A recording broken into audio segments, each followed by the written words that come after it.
Welcome student to our next lecture for class 10th। Image formation कर रहे थे कल हम क्लास 10th। इमेज फॉर्मेशन कर रहे थे ना जी। इमेज फॉर्मेशन किसकी कर चुके थे हम? शायद कनकेव मिरर की हो चुकी थी। हाँ जी। नेक्स्ट हमारे पास कन्वेक्स मिरर। इसके अंदर क्या है भाई, दो ही केस होने वाले हैं जो हम कल टेबल बनाई थी, जो हमने किसके लिए, पोजीशन ऑफ ऑब्जेक्ट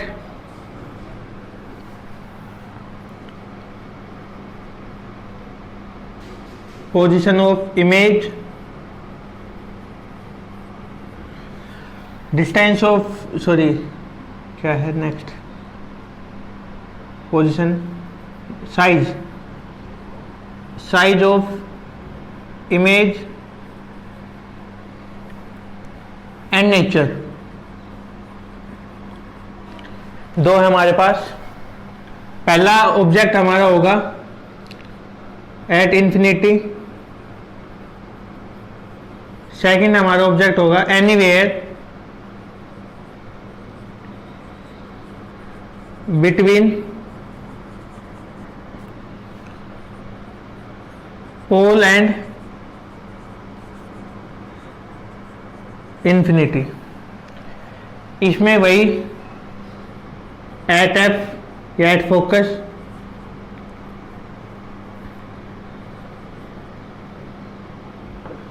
इसमें बनेगी between F and P, diminished छोटा साइज होगा पहले और फिर स्मॉल इन साइज। इमेज दोनों ही नेचर में कैसी होंगी, virtual and direct, virtual and direct. दूसरी भी कैसी होगी, वर्चुअल एंड डायरेक्ट। ये हमारे पास दो इमेज फॉर्मेशन होने वाली है कन्वेक्स मिरर का यूज करके। ठीक है, अभी इमेज फॉर्मेशन कर लेते हैं, वो तो नीचे ही आ जाएगी। ये एक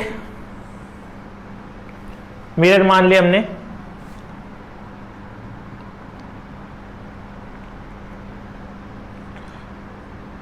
F C.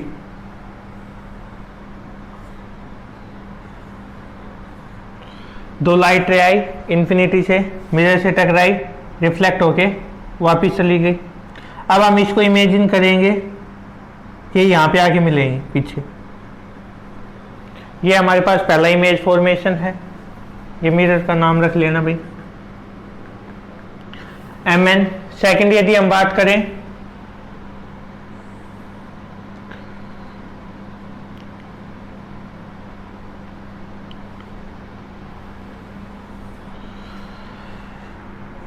F C between पोल, ये हमने मान लिया, इसमें भी ये पोल आएगा भाई।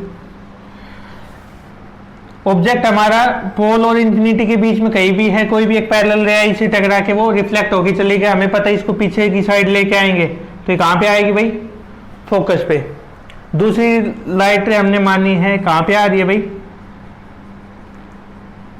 सेंटर पे। दूसरी कहाँ पे आएगी, जहां पे दोनों रे कट करेंगी, ए डैश बी डैश, इमेज बन गई। ऑब्जेक्ट क्या था हमारे पास, ए बी। ये बिल्कुल आसान सी दो इमेज फॉर्मेशन है इसकी, आप कर सकते हो। पहले वाले में 6 करनी है। लेंस के केस में इसका उल्टा पड़ने वाले, यदि यहाँ पे मिरर की बजाय लेंस होता तो हम 6 इमेज फॉर्मेशन करते, लेकिन यहाँ पे मिरर है तो हम कितनी करेंगे, 2। और कॉनकेव के केस में लेंस में 2 होंगी और मिरर में 6 है ही, वो हम पढ़ चुके। ठीक है, एक तो ये टॉपिक था आपका पेंडिंग। उसके बाद कुछ इंपॉर्टेंट पॉइंट्स है भाई इसमें, जो न्यूमेरिकल में हमें हेल्पफुल होने वाले, वो देखो।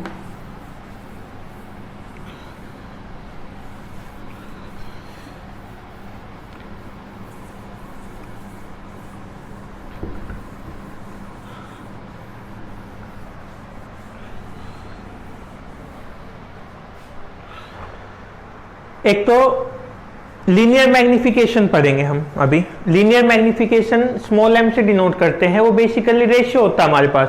रेशियो किस किस का? Height of image to height of object. यदि हम बात करें एक रेशियो कंसीडर करते हैं, चलो लिख लो पहले इंपॉर्टेंट पॉइंट, नोट डाल के लिख लो। या फर्स्ट पहले कुछ पॉइंट लिखवा देते हैं, न्यूमेरिकल के लिए हैं, ध्यान रखना, for numerical.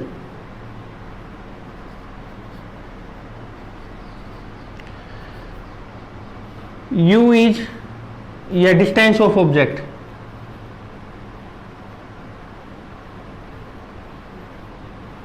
Object is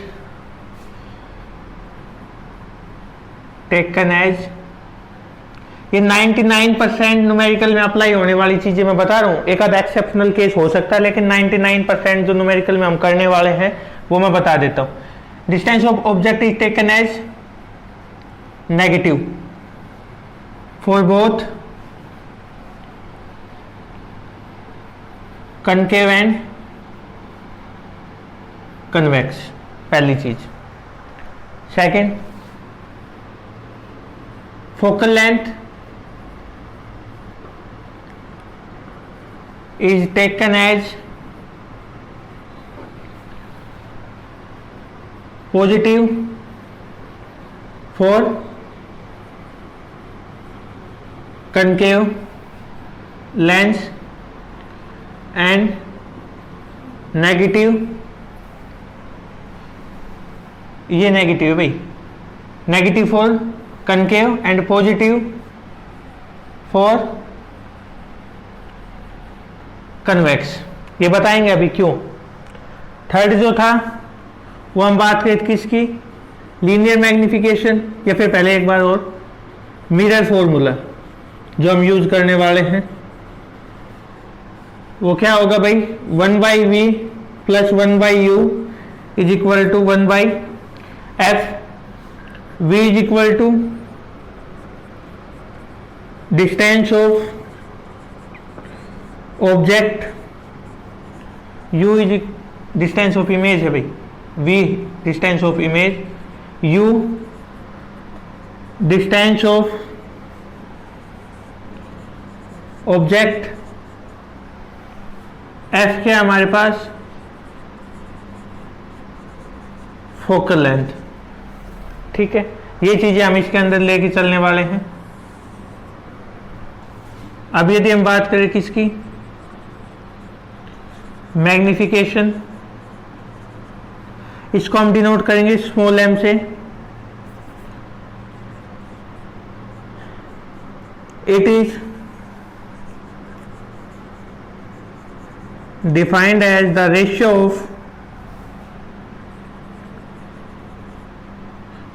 of image formed by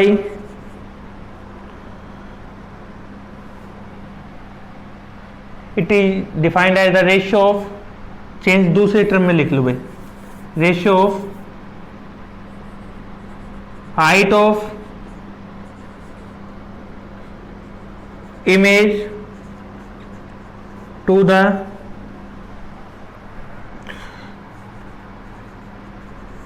height of object, that is m is equal to h dash upon h। और इसको एक टर्म और यूज कर लेते भाई इसके साथ साथ, है ना, हम एक इसको हम माइनस v बाई यू भी लिख सकते हैं, और v u क्या होता है वो आपको पता ही, ये वाला भी यूज करते हैं हम। अब बात आती है वहीं पे कि फोकल लेंथ है वो नेगेटिव क्यों होगी, डिस्टेंस ऑफ ऑब्जेक्ट नेगेटिव क्यों होगी, वो देखो आप लोग।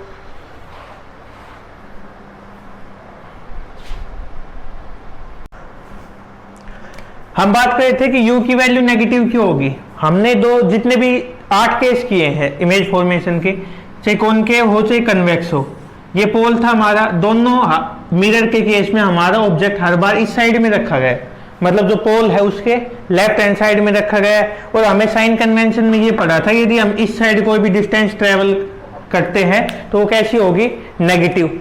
चाहे कॉनकेव मिरर हो चाहे वो कन्वेक्स मिरर हो, इसलिए यू की वैल्यू कैसे लेके चलेंगे हम, नेगेटिव। अब बात करते फोकल लेंथ की। भाई ये तो हो गया हमारे पास कौन सा मिरर, कनकेव, ये हो गया हमारे पास कन्वेक्स। अब फोकल लेंथ क्या होती है, ये सेंटर, ये focus, focus center pole. Focal length क्या होती है हमारे पास, distance between pole and focus. तो इसमें ये डिस्टेंस पोल के लेफ्ट हैंड साइड में काउंट कर रहे हैं, तो डिस्टेंस है वो लेफ्ट हैंड साइड में काउंट कर रहे, इसलिए कैसी होगी हमारे पास, नेगेटिव। इसमें जो डिस्टेंस है वो किस साइड काउंट कर रहे हैं, राइट हैंड साइड में, इसलिए कैसी होगी वो, पॉजिटिव। ये रीजन है कि इसके केस में कनकेव में फोकल लेंथ है वो पॉजिटिव होगी भाई, और कन्वेक्स में, अरे उल्टा लिख दिया, इसमें नेगेटिव होगी और इसमें पॉजिटिव होगी, ठीक है। और u की वैल्यू हर एक के केस में कैसे लेके चलेंगे हम, नेगेटिव। थैंक यू, ये था आज का लेक्चर। इसी के साथ क्या है, एक तो हमारा भाई मिरर पोर्शन है वो कंप्लीट हो गया। मिरर पोर्शन में हमने जो जो चीजें पढ़ी है एक बार उनको रिकैप कर लेना, न्यूमेरिकल करने से पहले। सारी चीजें इंटरकनेक्टेड है, यूज होने वाली, चाहे वो साइन कन्वेंशन हो चाहे इमेज फॉर्मेशन हो।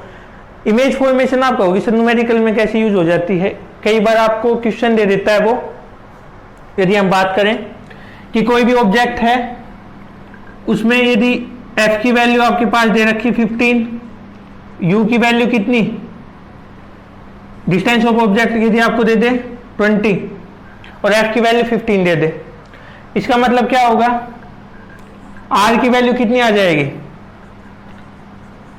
30 हो गया r की वैल्यू।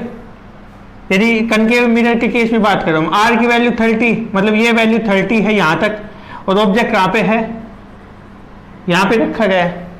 इसकी इमेज कहां पे बनेगी, c से पीछे, तो इससे हमें हेल्प हो जाएगी कि इमेज कहां पे बनेगी वो फाइंड आउट कर सकते हैं। नहीं आया हो ये तरीका समझ में, कोई बात नहीं, न्यूमेरिकल जब हम करेंगे उस टाइम पे क्लियर हो जाएगी, ठीक है। इसी के साथ 10 चैप्टर का हमारा पहला पोर्शन कंप्लीट होता है। रिफ्रैक्शन और लेंस इसके आगे वाले लेक्चर में हम पढ़ेंगे, ठीक है। Thank you.